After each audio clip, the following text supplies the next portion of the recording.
소액 투자자분들도 건물주가 될 수 있는 이 사람 레버리지를 활용한 공동 투자에 대해서도.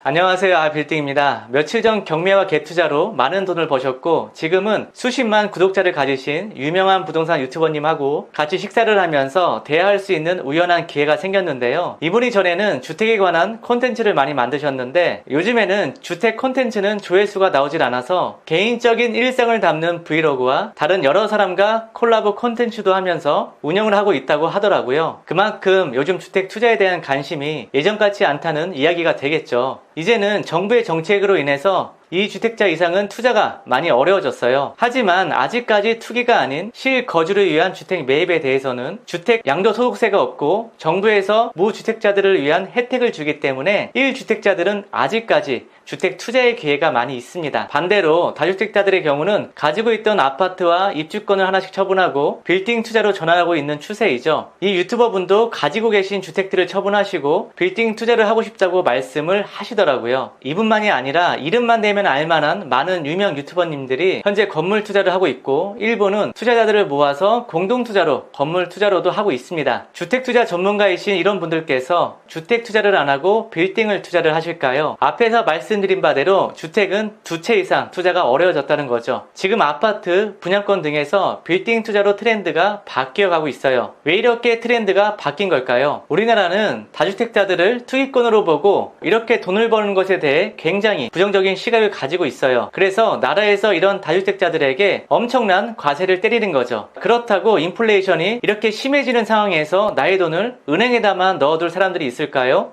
저는 아니라고 생각을 합니다. 투기가 아니라 현금 흐름, 노후 준비를 위해서도 투자는 불가피하거든요. 그리고 불안정한 주식이나 코인 등에 투자할 수 있는 부분이 한정적이기 때문에 부동산 투자를 안 할 수가 없는 현실이에요. 그런데 빌딩은 10채든 20채든 취득세, 양도소득세가 기본 세율이고 종부세가 없지요. 그러니 투자를 할 수 있는 여지가 주택보다 더 있는 거죠. 게다가 신축이나 리모델링을 통해 디벨롭 과정을 거쳐서 큰 시세 차익을 거둘 수 있는 메리트가 있죠. 그래서 여유 자금을 가지신 많은 투자자들이 정부의 규제를 피해 주택시장에서 빌딩 시장으로 갈아탈 수밖에 없는 거예요. 그런데 문제는 빌딩은 금액이 높다. 바로 투자할 수 있는 진입 장벽이 높다는 겁니다. 그래서 여러분들이 나는 할 수 없는 투자다, 꿈도 꿀 수 없는 얘기다 라고 많이 생각하실 거예요. 하지만 최근 여러 컨설팅 업체에서 공동투자로 싸게 나온 매물을 잡아서 신축이나 리모델링을 하여 수익화를 만들어내고 있어요. 몇 년 전 제가 공동투자로 건물 사라, 건물 사세요 계속 말씀드렸지만 그때는 공동투자에 대한 부정적인 편견이 많았는데 이제 레버리지를 활용해서 투자를 하시던 투자자들이 레버리지의 방법이 꼭 대출만이 아니라 레버리지를 사람으로도 가능하구나, 이런 인식의 전환이 많이 생기신 것 같습니다. 사업에서도 지인분들과 공동투자 혹은 지분투자로 여러 개의 사업체를 운영하셔서 대박 나시는 분도 생겨나고 있는데 젊은 세대들이 투자자로 유입이 되면서 동업과 공동투자에 대한 부정적인 편견이 많이 사라지고 있는 것 같습니다. 그래서 이제는 공동투자를 많이 하시는 추세인 것 같은데 빌딩 중개업 회사 대표가 하는 얘기니 신뢰가 안 간다 하시는 분들도 계실 것 같아요. 요즘 유튜버의 젊은 사업가분들 인터뷰하는 콘텐츠가 많은데 그런 것을 쭉 한번 보시면 제 말이 사실일 거라는 것을 아실 수가 있으실 겁니다. 그렇다고 제 말만 믿고 무턱대고 지금 바로 투자를 하라는 걸까요? 늘 말씀드리다시피 무턱대고 아무거나 가격 맞는다고 매입을 하시면 절대 안 되죠. 작년, 재작년 호황기 때는 웬만한 건물을 사면 가격이 올라서 금방 매도할 수 있는 상황이었지만 지금은 경기가 불안하고 언제 또 금리가 올라서 또 가격이 떨어질지 모른다는 사람들의 불안 심리가 높은데 그래서 지금은 신중하게 투자를 하셔야 됩니다. 대신에 묵혀두기만은 아까운 이런 여유 자금이 있다면 대출을 조금만 받아서 급매물 위주로 투자를 하시는 게 좋습니다. 최소 감정가 정도 나와야지 투자를 하시면 좋겠고 아니면 공시지가가 현재 1, 2년 전으로 떨어졌는데 매물도 여기에 맞춰서 1, 2년 전 가격으로 투자를 하시면 좋을 것 같습니다. 어느 지역이냐 물으신다면 강남과 성수동 정도로 말씀을 드리고요.